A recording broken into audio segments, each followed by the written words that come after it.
Kenya's green buildings remain low due to a lack of proper policies and expertise. The Kenya Green Building Society says county governments need to implement and adopt a sustainable building framework to boost foreign investor interest in the sector, which currently stands at 3%.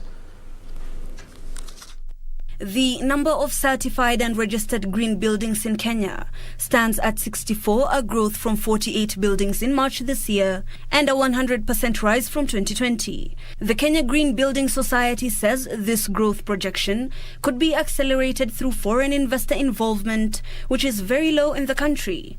Ministry of Transport and Infrastructure Urban Planning Advisor Caleb Mireri says a multi-sectoral approach is necessary to ensure all parties involved in the building process implement sustainable building practices. You have a role to play to ensure that the green building concepts, design, applications are mainstreamed in our systems. Investors are keen to understand what you're doing for your organizations to get on track on ESG. And hopefully, if we do, then the benefits are enormous because we can set the trend for other African countries to follow.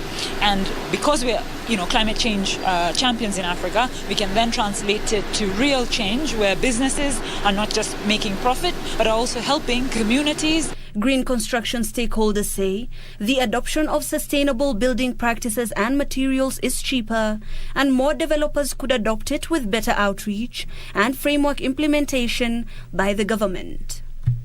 How sustainability plays out in Kenya and Africa is different from how it plays out to other countries in the world. So we need to localize that, and we can only do that if we have conversations happening.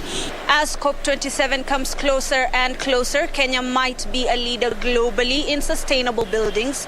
However, how can we boost those numbers in order to attract more investors? Hibak Said for Lunchtime News.